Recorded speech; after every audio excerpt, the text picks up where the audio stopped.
दोस्तों नमस्ते। आज का हमारा अध्याय है भारत के संविधान में उधार ली गई विशेषताएं।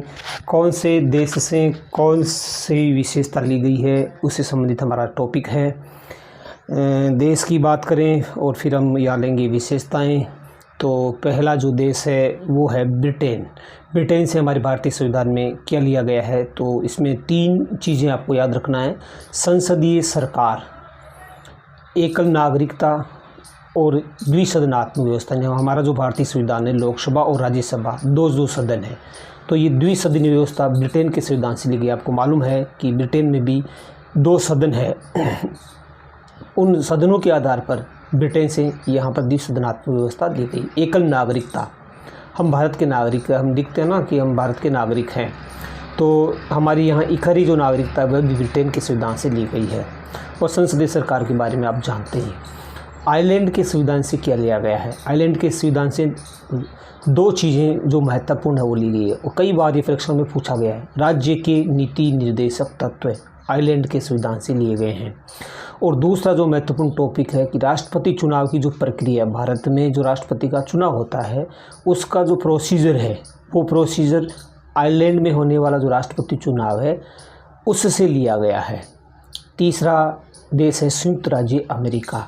मौलिक अधिकार, फंडामेंटल जो राइट है वो अमेरिका के संविधान से लिए गए। बहुत ही महत्वपूर्ण है ये, बहुत बार परीक्षा में पूछा जाता है कि मौलिक अधिकार किस देश के संविधान से लिए गए, तो आपको याद रखना है संयुक्त राज्य अमेरिका के संविधान से लिए गए। हमारे संविधान की जो प्रस्तावना है ये भी इम्पोर्टेंट है। हमारे देश के संविधान की जो प्रस्तावना है वो भी संयुक्त राज्य अमेरिका के संविधान से ली गई। और राष्ट्रपति पर महाभियोग जो चलाने की प्रक्रिया, हमारे देश में जो राष्ट्रपति पर महाभियोग जो चलाया जाता है वह प्रोसीजर भी संयुक्त राज्य अमेरिका के संविधान से लिया गया है। कनाडा के संविधान से हमने क्या क्या लिया है? कनाडा के संविधान से एक तो अवशिष्ट शक्तियाँ ली गई है। अवशिष्ट शक्तियों का मतलब है कि 3 सूचियां हैं, केंद्र सूची, राज्य सूची और समवर्ती सूची। तो अवशिष्ट शक्तियाँ उन शक्तियों कहा जाता है जो केवल जो इन तीनों के अलावा, इन 3 सूचियों के अलावा जो बच गई है वो अवशिष्ट शक्ति है और वो केंद्र के पास में रहती है। तो ये अवशिष्ट शक्तियाँ हमने कनाडा के संविधान से ली है।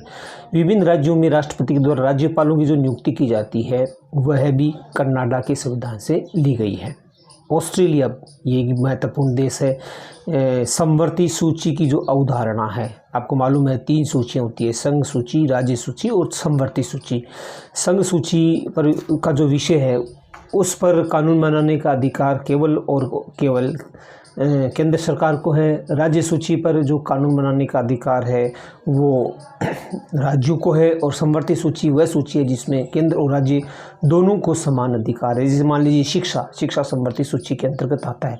केंद्र सेंट्रल गवर्नमेंट के स्कूल भी होते हैं और स्टेट गवर्नमेंट के स्कूल भी होते हैं। दोनों सदनों की जो संयुक्त बैठक बुलाई जाती है अनुच्छेद नंबर 108 के तहत लोकसभा और राज्यसभा की जो संयुक्त बैठक बुलाई जाती है राष्ट्रपति के द्वारा, तो वह भी ऑस्ट्रेलिया के संविधान से ली गई। तो इसमें 2 चीज़ें आपको याद रखनी है, एक समवर्ती सूची की अवधारणा और दूसरा दोनों सदनों की संयुक्त बैठक बुलाने का जो प्रावधान है वो ऑस्ट्रेलिया के संविधान से लिया गया है। रूस, मौलिक कर्तव्य, जैसे तो बहुत सारी चीज़ें ली गई, लेकिन जब ड्यूटीज़ की बात आती है कि हमारी मौलिक कर्तव्य क्या है, तो मौलिक कर्तव्य रूस के संविधान से ली गई। ये भी बहुत महत्वपूर्ण है। मौलिक अधिकारों की अगर बात करें तो संयुक्त राज्य अमेरिका के संविधान से लिए गए। और अगर मौलिक कर्तव्यों की बात करें तो रूस से लिए गए। अधिकारों के मामले में अमेरिका सबसे आगे है और कर्तव्य निभाने में रूस सबसे आगे, तो ऐसे भी हम इसको याद रख सकते हैं। फ्रांस, गणतंत्र की अवधारणा, यानी हमारा जो राष्ट्रपति है वो राष्ट्रपति देश का जो प्रथम नागरिक है। और डेमोक्रेसी जो है वो डेमोक्रेसी का प्रतीक है हमारा जो राष्ट्रपति है। तो गणतंत्र की जो अवधारणा है वो फ्रांस के संविधान से ली गई हो। स्वतंत्रता, समानता और बंधुत्व, ये जो फ्रांस 1757 की जो 1789 की जो फ्रांस में क्रांति हुई थी, तो उसका प्रमुख नारा था स्वतंत्रता, समानता और बंधुत्व। हमारे देश के संविधान में भी जो प्रस्तावना है उस प्रस्तावना में स्वतंत्रता, समानता और बंधुत्व, ये जो 3 चीज़ें ली गई है, यद्यपि ये बाद में जोड़े गए थे। 42वें संविधान संशोधन अधिनियम 1976 के द्वारा ये 3 शब्द जोड़े गए हैं, स्वतंत्रता, समानता और बंधुत्व। तो ये फ्रांस के संविधान से लिए गए हैं।